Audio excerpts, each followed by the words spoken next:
मैंने बच्चों की अगर हम लोग y is equal to X line पर a to the power x का अगर हम क्या ले लें मिरर इमेज लें तो हमें क्या मिल जाएगा y is equal to log x to the base a का कर्व मिल जाएगा when a lies between 0 and 1। ठीक है, तो अब यहाँ पे आ जाते हैं properties of logarithmic function. Logarithmic function की क्या क्या प्रॉपर्टी है वो देख लेते हैं। सबसे पहला log 1 to the base a 0 होता है। क्यों? log 1 पर log 1 का वैल्यू क्या होता है? 0 होता है। इसका क्या मतलब है कि अगर हम log फंक्शन के डोमेन में 1 डालेंगे ना तो हमें उसका इमेज क्या मिलेगा? 0। ठीक है, क्यों इमेज मिलेगा 0? बिकॉज एक्सपोनेंशियल फंक्शन के अगर हम डोमेन में x की जगह क्या डालेंगे? 0 डालेंगे तो y क्या मिलता है? 1 मिलता है। तो यहाँ पे क्या करेंगे? x की जगह 1 डालेंगे तो y 0 मिलेगा। और यहाँ पे ऑब्वियस सी बात है जो a हमारा पॉजिटिव रियल नंबर होगा and a is not equals to 1। ठीक है, फिर log a to the base a 1 होता है। क्यों? बिकॉज तुम ऐसे देखो, जो बेस है वो सेम पावर डालोगे ना, ये हमारा पूरा वैल्यू क्या है? ये तो पावर है ना।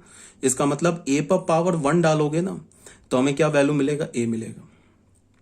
ठीक है, where is greater than 0 and a is not equals to 1। अब यहाँ पे क्या प्रॉपर्टी है कि log of x y to the base a, जब भी log का जो आर्गुमेंट होगा ना प्रोडक्ट में तो वो क्या हो जाता है? प्लस में हो जाता है। ठीक है, यहाँ पे मॉड क्यों लगाया? अब ये प्रॉपर्टी कैसे आ गया? तो तुम इसको ऐसे भी सोच सकते हो कि एक्सपोनेंशियल फंक्शन में क्या होता है? एक्सपोनेंशियल फंक्शन में ऐसे होता है ना कि पावर ऐड हो जाता है। पावर ऐड हो जाता है ना, 2 to the power x into 2 to the power y, base same होता है तो पावर ऐड हो जाता है। तो इसका उल्टा सोचोगे तो क्या होगा? इसका उल्टा क्या है कि यहाँ पे ये तो पावर है ना, log x to the base a, ये तो पावर है, वही बस पावर ऐड हो रहा है यहाँ पे। log x to the base a and log y to the base a, power add हो रहा है। तो यहाँ पे क्या हमारे पास log ऑफ एक्स वाई को हम क्या लिखेंगे? log of mod x to the base a, log of mod y to the base a। यहाँ पे मॉड क्यों लगा दिया?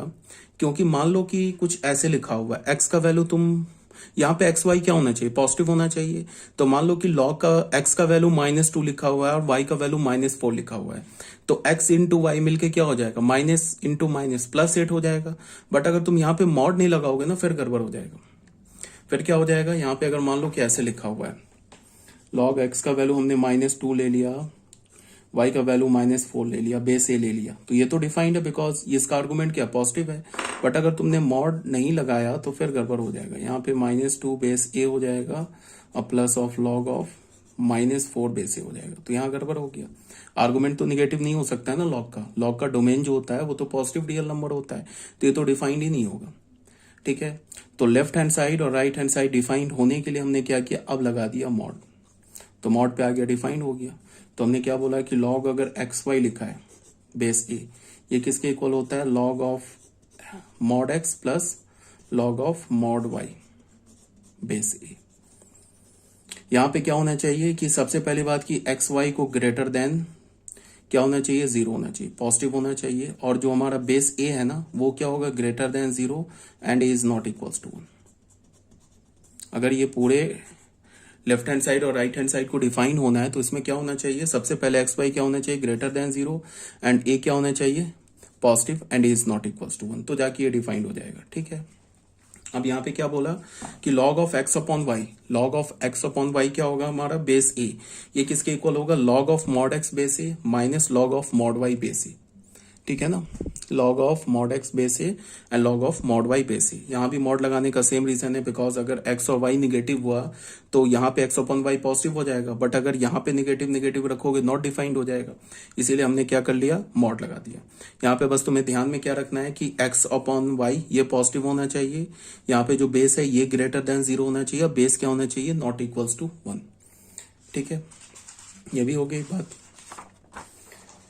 अब यहाँ पे क्या है कि फिफ्थ प्रॉपर्टी क्या है? log of x to the power n to the base a। ये जो n है ना, ये आर्गुमेंट क्या है? x to the power n, तो ये जो n लिखा हुआ है ना ये लेफ्ट हैंड साइड में आ जाएगा, ये यहाँ पे n आ जाएगा। यहाँ पे क्या हो जाएगा? log of mod x to the base a, where यहाँ पे क्या होना चाहिए? बेस तो ऑब्वियस ही बात है पॉजिटिव होगा, 1 के इक्वल नहीं होगा। और ये जो x to the power n है इसको पॉजिटिव होना होगा। मान लो कि ऐसे लिखा हुआ है, ऐसे लिखा हुआ है log -2 टू द पावर 4 लिखा हुआ है, बेस 5 लिखा हुआ है, तो ये तो डिफाइंड है बिकॉज -2 टू द पावर 4 लोगे तो पॉजिटिव रियल नंबर आएगा।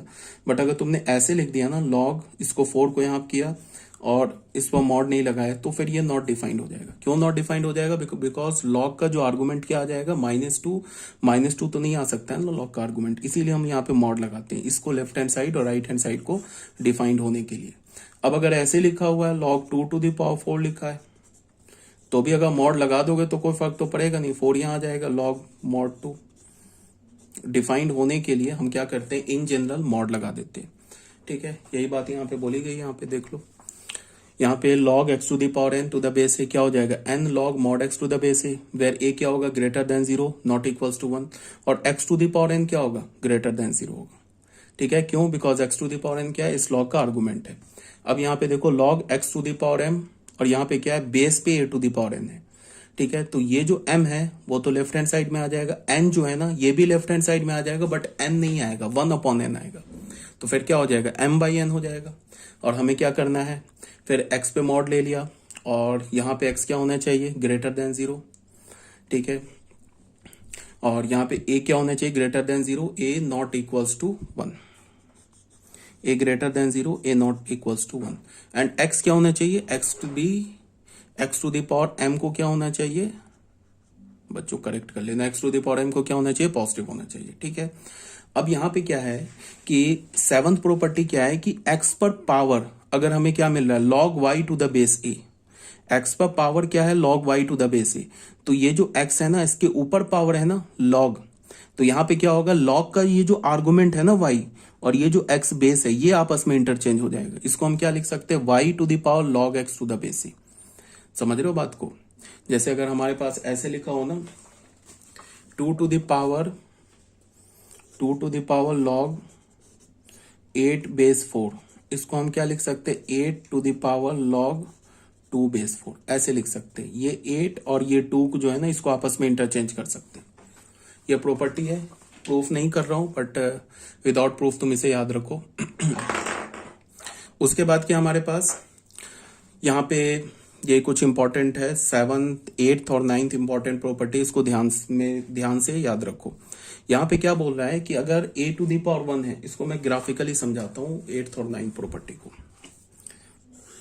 देखो यहाँ पे क्या बोल रहा है,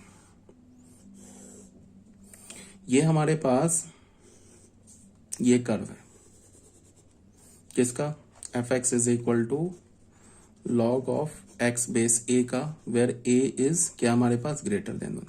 तो तुम यहां देखो, और ये हमारे पास कर्व है, ये इंपॉर्टेंट प्रॉपर्टी है जो भी बता रहा हूं,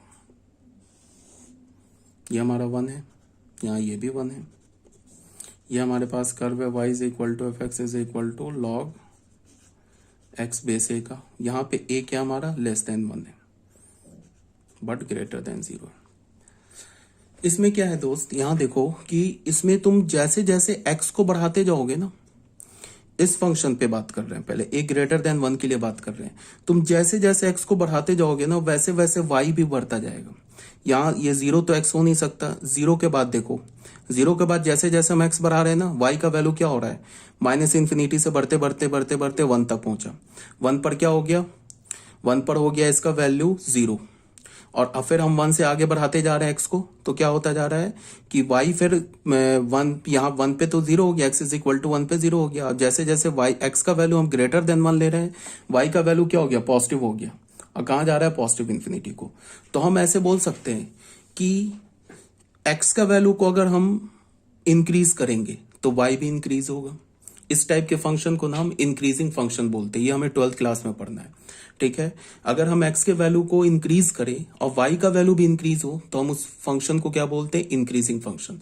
और अगर हम x के वैल्यू को डिक्रीज करें और y का वैल्यू इंक्रीज हो तो हम उस फंक्शन को क्या बोलते हैं, डिक्रीजिंग फंक्शन। ठीक है, तो यहाँ पे क्या मिल रहा है हमें, x को अगर हम इंक्रीज कर रहे हैं, 0 तो हो नहीं सकता, x को हम 0 से बढ़ाते हुए लेके आए तो y का वैल्यू क्या हो गया, -∞ से बढ़ने लगा, बढ़ते बढ़ते बढ़ते जैसे ही x का वैल्यू 1 रखा y का वैल्यू 0 हो गया। अब x का वैल्यू जैसे ही हम 1 से ग्रेटर रखा y पॉजिटिव हो गया, और x का वैल्यू इधर पॉजिटिव इन्फिनिटी की ओर बढ़ाएंगे तो y का वैल्यू क्या होगा, इधर पॉजिटिव इन्फिनिटी की ओर बढ़ने लगेगा। ठीक है, तो ये तो केस हो गया हमारा कब, log x का, जब a हमारा क्या है, ग्रेटर देन 1 है। यहाँ पे क्या बोल रहा हूं मैं कि अब यहाँ देखो, x तो 0 हो नहीं सकता, x का वैल्यू हम जैसे जैसे 0 से आगे बढ़ाते जाएंगे y का वैल्यू क्या होता जाएगा, पॉजिटिव इन्फिनिटी से कम होने लगेगा, कम होते होते होते एक्स का वैल्यू 1 रखेंगे, वाई 0 हो जाएगा। फिर एक्स का वैल्यू जैसे ही हम 1 से आगे बढ़ाएंगे तो वाई का वैल्यू निगेटिव हो जाएगा, निगेटिव होते होते एक्स का वैल्यू इधर हम माइनस इन्फिनिटी पॉजिटिव इन्फिनिटी की ओर करेंगे तो वाई का वैल्यू क्या होने लगेगा, माइनस इन्फिनिटी की ओर जाने लगेगा। तो इस केस में क्या है कि ये जो फंक्शन है ना, ये डिक्रीजिंग फंक्शन है और ये इंक्रीजिंग फंक्शन है। इंक्रीजिंग फंक्शन और डिक्रीजिंग फंक्शन की क्या प्रॉपर्टी है कि तुम ऐसे देखो, यहां पे हमने ना एक पॉइंट ले लिया अल्फा, इसको दूसरे पेज में देखते हैं थोड़ा बड़ा बना के। यहां पे इंक्रीजिंग और डिक्रीजिंग फंक्शन में क्या है कि जैसे ये कर्व है ना हमारे पास,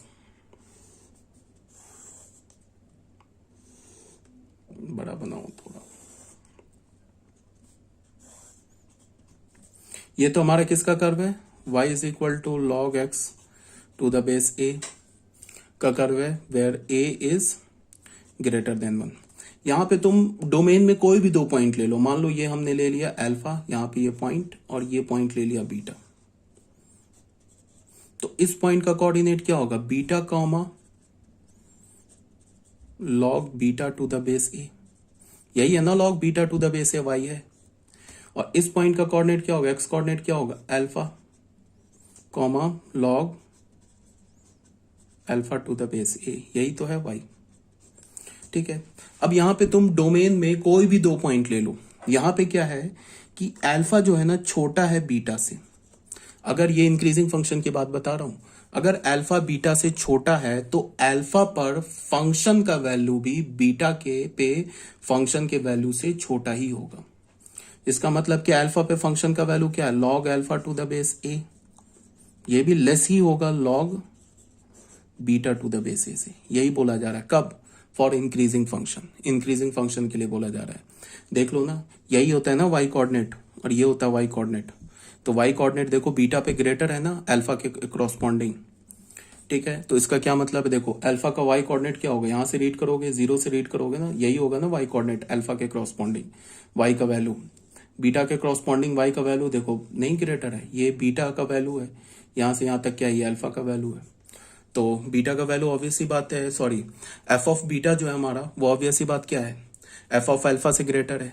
तो हम फाइनल क्या बोल रहे हैं कि अगर अल्फा लेस देन बीटा है, तो अगर फंक्शन इंक्रीजिंग है तो एफ ऑफ अल्फा क्या है, फंक्शन का वैल्यू अल्फा पे, यही होता है ना वाई, ये छोटा ही होगा एफ ऑफ बीटा से, फंक्शन के का वैल्यू बीटा पे, यही तो है वाई।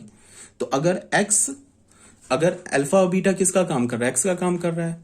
तो अगर हमने बोला कि alpha is less than beta, then f of alpha is also less than f of beta. इसको हम क्या बोल सकते हैं, एफ ऑफ अल्फा को log alpha to the base a is less than log beta to the base c, ये बोला जा रहा है। समझ में आ रही है बात, ये किसके लिए बोला जा रहा है, for increasing function, increasing function के लिए बोला जा रहा है।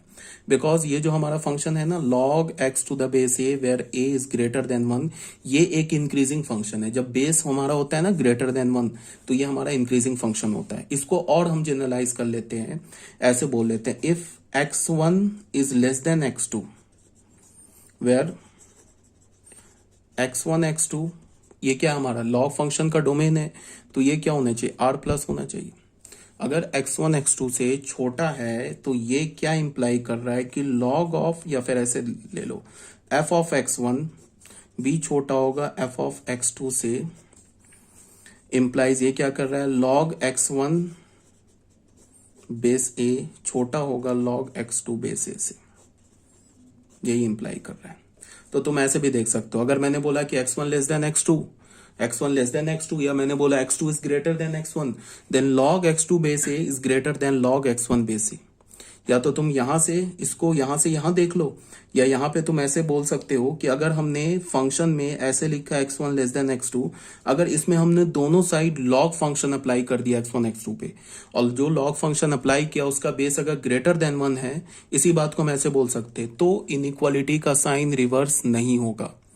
अगर हमें x1 लेस देन x2 दे रखा है, इस पे अगर हमने log फंक्शन अप्लाई कर दिया और log फंक्शन का जो बेस है a, अगर वो ग्रेटर देन 1 है, तो इनइक्वालिटी का साइन रिवर्स नहीं होगा। तो इसको हमने ऐसे बोला log x1 बेस a, ये भी होगा log x2 base a, where a is greater than 1। एक तो हमने बोला कि x1 x2 पर हमने लॉग फंक्शन अप्लाई कर दिया तो ये हमें मिल जाएगा, इनइक्वालिटी का साइन रिवर्स नहीं होगा। अगर हमने इस log x1 बेस a और log x2 बेस a इससे लॉग फंक्शन को हटा दिया तो ये जो आर्गुमेंट है ना ये as it is same inequality sign के साथ आ जाएगा। तुम यहां से यहां देखो या फिर तुम यहां से यहां देखो, ये दोनों ट्रू है।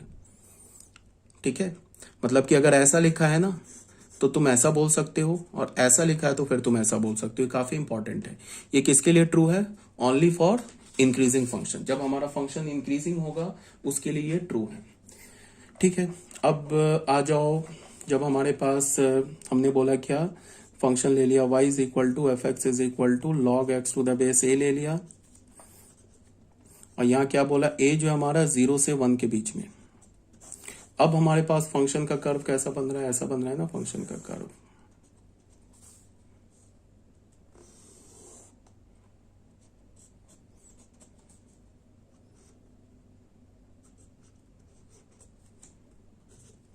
ये हमारा 1 है। अब तुम ऐसे देखो, जैसे जैसे हम x के वैल्यू को बढ़ाते जा रहे हैं ना, यहाँ पे y का वैल्यू घटता जा रहा है। देख रहे हो, घटता जा रहा है। x को बढ़ा रहे हैं, x को बढ़ाने का मतलब कि x को हम पॉजिटिव इन्फिनिटी की ओर ले जा रहे हैं तो y हमारा निगेटिव इन्फिनिटी को जा रहा है। और अगर हम x के वैल्यू को देखो ऐसे डिक्रीज करेंगे ना तो y हमारा क्या होने लगेगा? इंक्रीज होने लगेगा। मतलब x और y में ना इनवर्स रिलेशन है। x को इंक्रीज y डिक्रीज, या x को डिक्रीज y इंक्रीज, ये होने लगेगा। तो इस टाइप के फंक्शन को हम क्या बोलते हैं? डिक्रीजिंग फंक्शन बोलते हैं। इस टाइप के फंक्शन क्या बोलते हैं? डिक्रीजिंग फंक्शन बोलते हैं। अब तुम ऐसे देखो, मान लो ये अल्फा है और इस पॉइंट को हमने बीटा बोल दिया। कोई भी पॉइंट ले लो अल्फा बीटा फंक्शन के डोमेन में, एनी पॉइंट ले लो, कहीं पर भी जाके ले लो डोमेन में अल्फा बीटा। तो अगर अल्फा बीटा से छोटा है, अच्छा उससे भी पहले इस पॉइंट का कोऑर्डिनेट क्या होगा? इस पॉइंट का कोऑर्डिनेट होगा alpha f of alpha. F of alpha ही तो y है और y तो हमारा क्या है? लॉग अल्फा बेस है। इस पॉइंट का कोऑर्डिनेट क्या होगा? इस पॉइंट के अगर हम कोऑर्डिनेट की बात करें, बीटा, एक्स कोऑर्डिनेट तो बीटा हो जाएगा और ये क्या हो जाएगा? F of beta. F of beta ही तो है हमारा log beta to the base a, और यही तो हमारा किसके इक्वल है? y के इक्वल है। ठीक है, अब मैं क्या बोल रहा हूं, अगर अल्फा बीटा से छोटा है तो फंक्शन का वैल्यू अल्फा पर ग्रेटर होगा फंक्शन का वैल्यू बीटा से। देख लो, फंक्शन का वैल्यू अल्फा पे ये है, यहां से ओरिजिन से रीड करोगे ना, ये हमारा क्या है? ये हमारा जो है ये एफ ऑफ अल्फा है। एफ ऑफ अल्फा की यही वैल्यू आएगी ना। और एफ ऑफ बीटा क्या है हमारा? यहां से यहां तक है। ये क्या हो गया हमारा? एफ ऑफ बीटा हो गया। तो ऑब्वियस बात है ना, निगेटिव में है तो एफ ऑफ बीटा क्या हो जाएगा? छोटा होगा ना, लेस होगा ना एफ ऑफ अल्फा से। तो इसका मतलब क्या होगा कि log alpha base a is greater than log beta base a। ये कहने का मतलब है। कहने का क्या मतलब है कि अगर अल्फा बीटा से छोटा है तो अल्फा पे फंक्शन का वैल्यू क्या होगा? बड़ा होगा बीटा पे फंक्शन के वैल्यू से। जो बीटा पे फंक्शन का वैल्यू होगा ना वो क्या होगा? ग्रेटर होगा किससे? अल्फा पे जो फंक्शन का वैल्यू होगा। मतलब कहने का क्या है कि इनइक्वालिटी का साइन रिवर्स हो जाएगा। अब तुम इसको यहां से ऐसे देखो, इसको देखो, या फिर तुम इसको ऐसे देखो, f of alpha less than beta, तो log alpha base a greater than log beta base a। मतलब क्या होगा? अल्फा बीटा पे अगर हम फंक्शन अप्लाई करेंगे ना, लॉगरिथमिक फंक्शन, कौन सा लॉगरिथमिक फंक्शन? जिसका बेस a जो है वो 0 से 1 के बीच में होगा, वो लॉगरिथमिक फंक्शन अप्लाई करेंगे तो इनइक्वालिटी का साइन रिवर्स हो जाएगा। या फिर तुम ऐसे बोलो कि अगर हम लॉग फंक्शन को रिमूव करेंगे ना तो जो हमारा आर्गुमेंट बचेगा ना अल्फा बीटा, उस पर इनइक्वालिटी का साइन रिवर्स हो जाएगा। अब ठीक है, ये बात हो गई। इसी बात को हम जनरलाइज कैसे कर सकते हैं?